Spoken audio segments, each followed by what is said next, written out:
सोलापूर शहर युवक काँग्रेस अध्यक्ष, स्थायी समिती सदस्य, सिनेट सदस्य पुण्यश्लोक अहिल्यादेवी होळकर, सोलापूर विद्यापीठ व विद्यापीठ कबड्डी खेळाडू गणेशदादा डोंगरे यांच्या वाढदिवसानिमित्त त्यांच्या मित्रपरिवाराच्या वतीनं भव्य नागरी सत्कार गणेश डोंगरे निवासस्थान रामवाडी येथे सोलापूर शहर काँग्रेसचे अध्यक्ष चेतनभाऊ नरोटे, सोलापूर जिल्हा कार्याध्यक्ष सुरेश हसापुरे यांच्या हस्ते भव्य नागरी सत्कार करण्यात आला।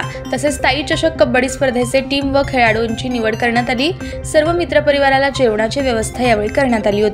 वाढदिवसाच्या शुभेच्छा देताना चेतन नरोटे म्हणाले की गणेश डोंगरे अतिशय गरीब परिस्थितीतून पुढे आलेला युवक असून आमदार प्रणितीताई शिंदे यांनी त्यांना सुरुवातीला NSUIचं अध्यक्षपद दिलं। त्यांचा कामाचा आवाका बघून पुन्हा एकदा युवक काँग्रेस अध्यक्षपदाची संधी दिली असता ते मोठ्या मताधिक्याने निवडून आले। विद्यापीठ सिनेट सदस्य, स्थायी समिती सदस्य म्हणून सुद्धा अतिशय चांगलं काम सुरू आहे। खेळाडूंचं संघटन, युवकांचं, विद्यार्थ्यांचे, नागरिकांचे प्रश्न सोडवण्यासाठी ते प्रयत्नशील असतात। आगामी महापालिका निवडणुकीत त्यांच्या कुटुंबातील व्यक्तीला संधी देण्याचा निश्चितच प्रयत्न राहील असं यावेळी ते म्हणाले। यावेळी सोलापूर शहर काँग्रेस अध्यक्ष चेतन नरोटे, जिल्हा काँग्रेस कार्याध्यक्ष सुरेश हसापुरे, सोलापूर जिल्हा कबड्डी असोसिएशन सचिव मदनलाल गायकवाड, उद्योगपती राजू डोंगरे, सुशील बंदपट्टे, डी ब्लॉक अध्यक्ष देवीदास गायकवाड, माजी परिवहन सदस्य तिरुपती परकीपंडला, युवा नेते अनिल जाधव, सुदर्शन हसापुरे, समीरभाई हुंडेकरी, बापू वाडेकर, सुरेश जाधव, सुनील जाधव, अंबादास गायकवाड, प्रदेश सचिव श्रीकांत वाडेकर, अनंत मेत्रे, सुभाष पाटोळे, वाघेश मेत्रे, नागेश गायकवाड, बालाजी जाधव, पडसाळे गावचे उपसरपंच ज्योतिराम पाटील, राजाभाऊ शिरसट, उत्तर विधानसभा युवक काँग्रेस अध्यक्ष महेश लोंढे, ॲडव्होकेट शुभम माने, निवृत्ती गव्हाणे, सचिन तिकटे, सुनील सारंगी, प्रतीक शिंगे, आशुतोष वाले, बाळकृष्ण गवळी, महादेव येरनाळ, जितू वाडेकर, अजिंक्य पाटील, कुमार गायकवाड, असलम शेख, आकाश जांभळे, धीरज खंदारे,